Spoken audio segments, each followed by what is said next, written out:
How do you expect high rewards if you don't take high risks? You fancy logging onto a computer and pulling some information from it? What is the info exactly? I'll come back to that later. Let's talk about your film, The Payday. Yes. What do you want to know? First, I want to start off with, you wrote the film and you're one of the leads in the film. Tell me how all of that went down and how that happened. So I guess the story goes, it's a familiar story, isn't it, that Sylvester Stallone or Matt Damon might also tell. Kyla Fry, who is the leading lady in the picture, she and I befriended each other back in 2011. We were on the come up in the same circles in London, in the entertainment scene, in the theatre scene, and, you know, in the actors world, and we just really hit it off, and we always kept in touch. And as we were going on, we were doing bits and bobs in terms of getting roles in things, and I did some nice TV appearances, but after a while it was like, oh, I keep getting seen for these kind of characters, you keep getting seen for these kind of characters, but we both see ourselves differently in terms of, why is no one giving us a shot to play this kind of role? So we wrote a little short together in 2015 called Double Cross, and Sam Bradford was a director, mainly a commercials director at the time, and I'd done a film with him, a little short, and I said, Sam, if we were to make this short, how much do you think it would cost, knowing your expertise about making films? And he said, well, I could tell you how much it would cost, or I could just make it for you. So that's how the three-way partnership happened. That was the short film. Okay. And then it did really well. It got into some festivals. We wanted to present it like a proper movie, even though it was only 8 minutes long. We really wanted all because perception is everything, and because it was quite a glamorous tone, we wanted a red carpet, we wanted the backboards, we wanted a premiere somewhere and all that kind of thing. So we kind of did all that, putting our own money into it. And then years went by, we had people going, oh, are you ever going to do anything with those characters from the short? Or a couple of times I'd been writing ideas for a feature film version, how those characters could play out in a bigger world. Mm-hmm. And then it was kind of stop-start, and people were interested, people weren't interested. We pitched it, oh, maybe, and da-da-da-da-da. And then in the end, Sam Bradford a couple of years ago just said, hey, why don't we just try and get this made and not wait, and just, whether it be get private finance, get producers on board, etc., etc.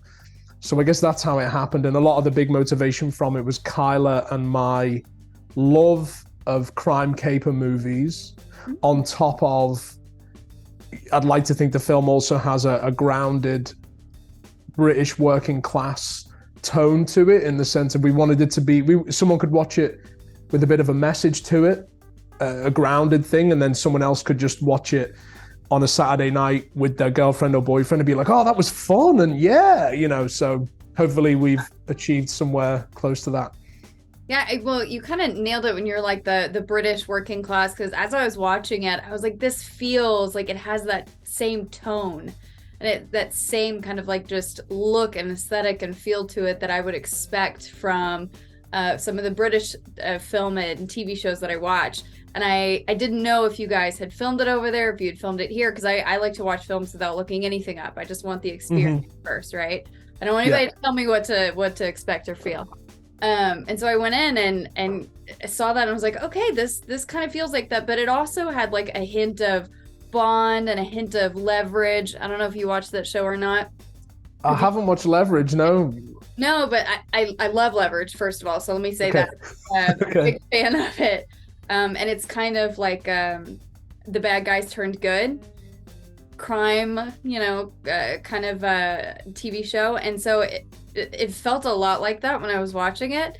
Mm-hmm. I wonder where the inspiration came from this, because it feels like a lot of things that I've seen and I really enjoy and I like a lot, but then they were put into this film in a kind of a different way.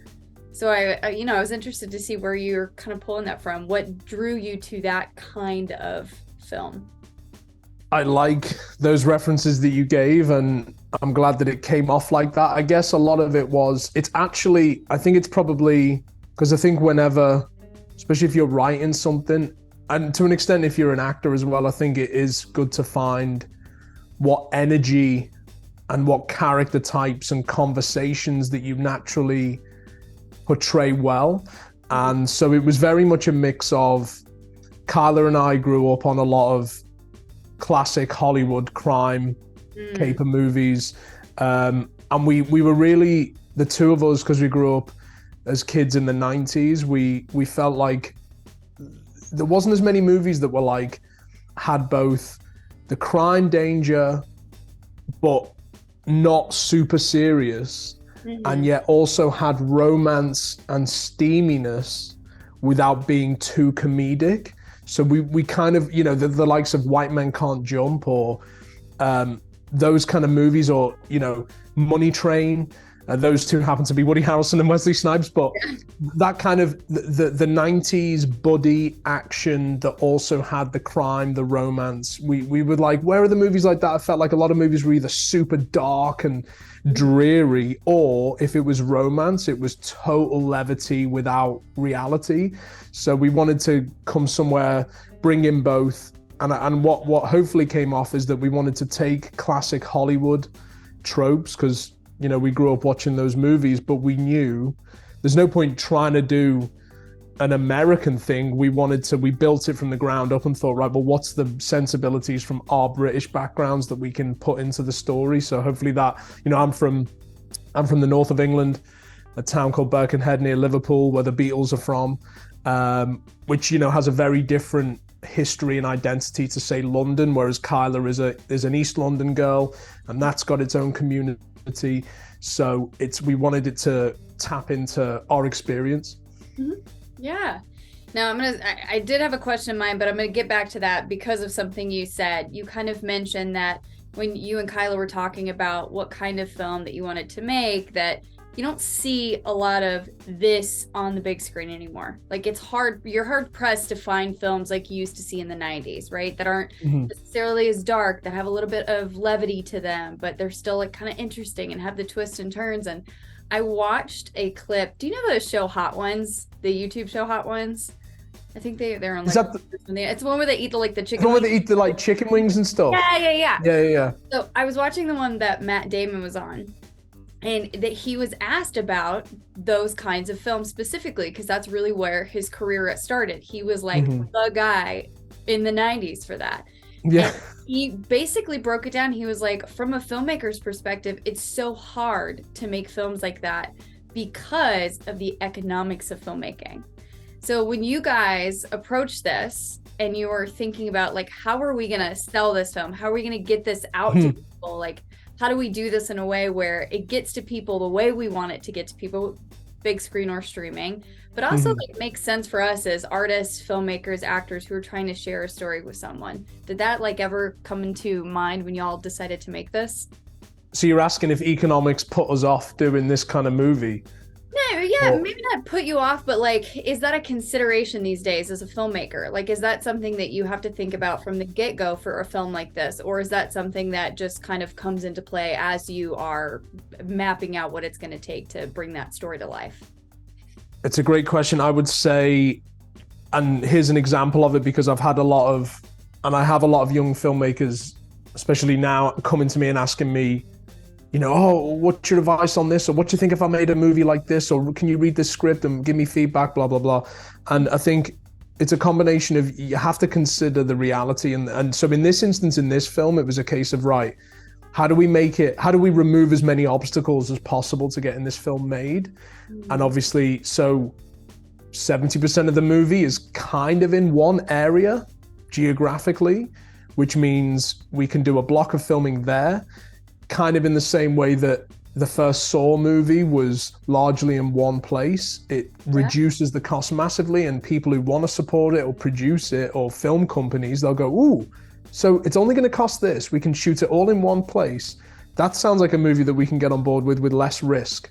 So there is that element of it, but I think, so it's a combination of that reality, but also the three of us, Sam Bradford, the director, Kyla Fry, we would be lying to ourselves if we just made the kind of movie that catered to the circumstances. We still wanted to be defiant and do the genre that the three of us together adore, and the chemistry of the three of us and the chemistry of Kyle and I on screen. We knew that we had to do a movie like this because that's the kind of movie that we wanted to do. So I think it's that balance. You still have to, for example, a lot of people make a horror film as their first major film because it can be relatively low budget.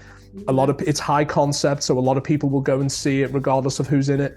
But you know, horror is not what we grew up on. Horror is not a genre that I'm used to writing or telling.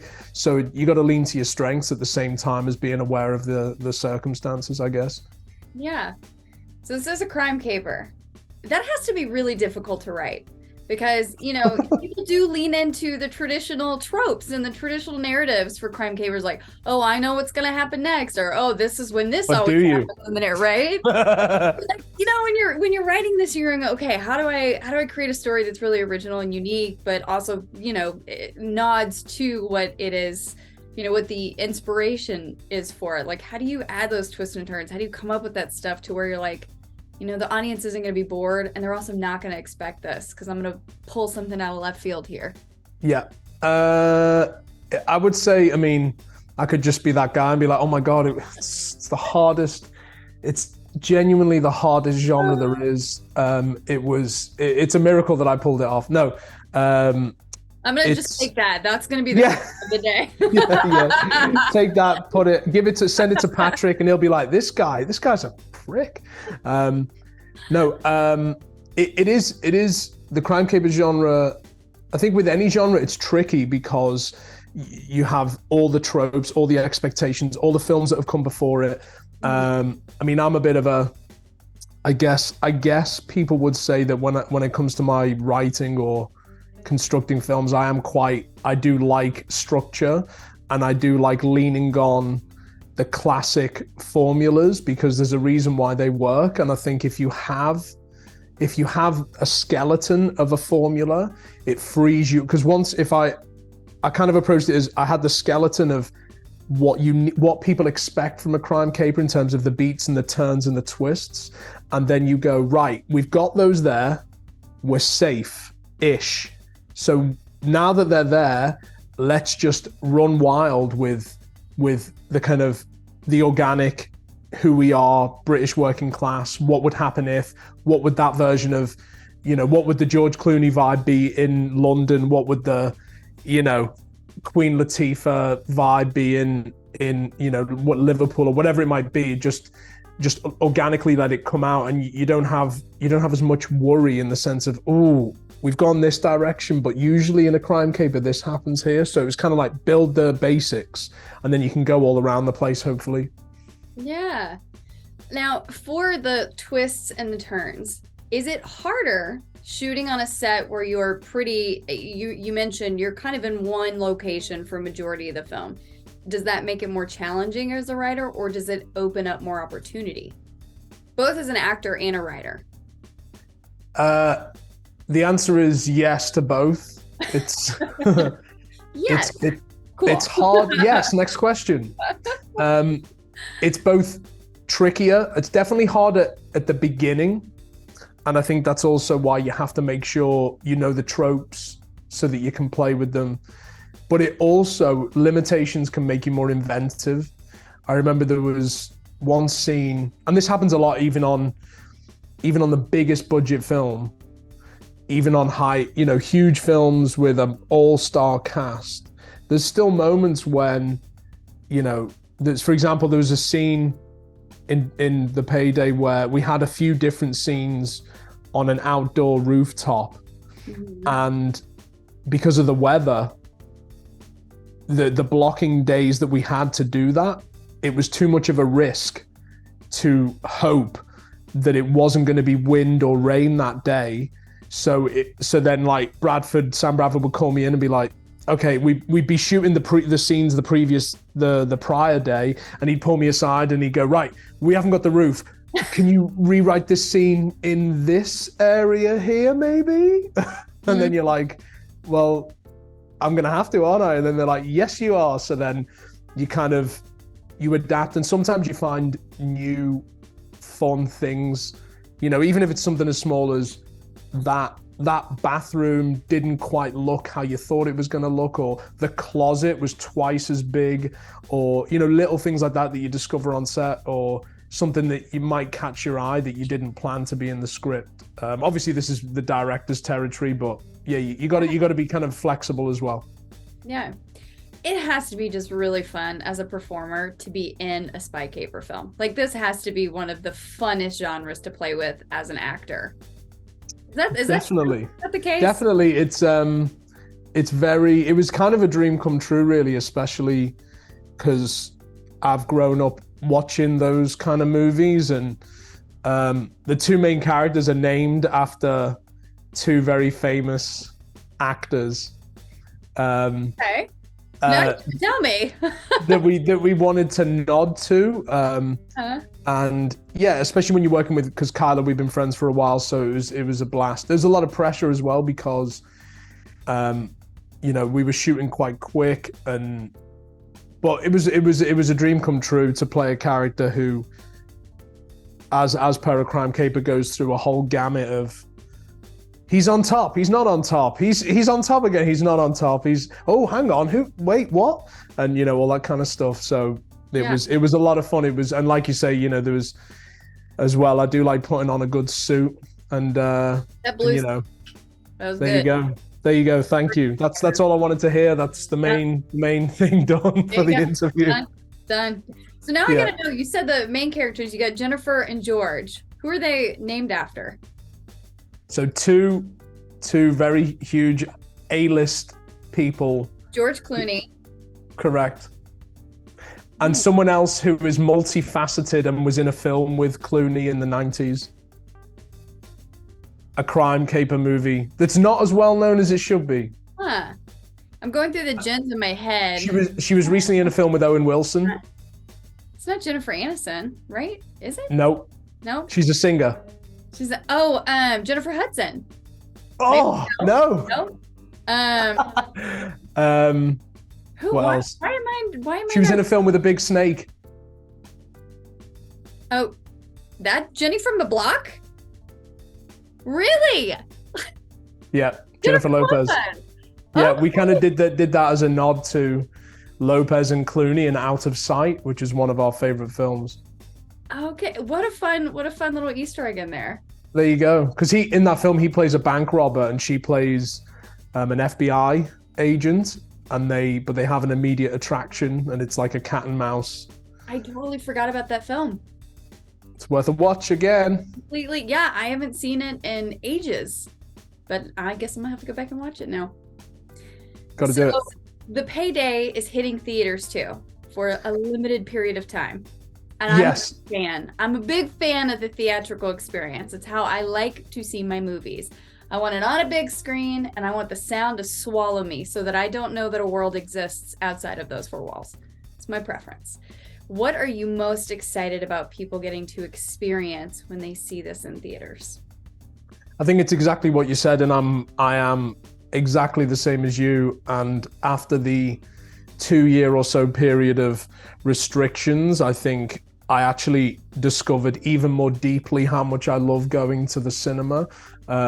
It's something my grandmother would tell me stories about, of like the magic of, in her day when there wasn't really, the TV was pretty limited, and just that magic of going and committing to the film and the occasion. And I went to see, I see a movie every week normally, and I went to see Ticket to Paradise with George Clooney and Julia Roberts the other day, and it was just the audience was an extra element because of the laughter, and people laugh at certain points, and it makes it infectious, or somebody laughs at a random point and has a weird laugh, or somebody does a weird reaction that you're not expecting. And then also I think with the Payday, the soundtrack and the score is incredible. It was done by 222 Music, and it's an original kind of jazzy funk soundtrack that was recorded live. And so I think that the depth of that, the score will add, which is kind of a big part of Crime Capers. I think you look at Ocean's 11 and the music and the kind of the mood of it will add to it. Yeah, well, cool. Anything else you want to say to moviegoers who are going to be seeing this film before we wrap things up? Just that so you can pre-order it on iTunes now. It's out on the 11th in America of November and the 5th of December in the UK. And if you want a fun crime caper thrill ride with romance and action and humor, then with a British flair, then give us a try.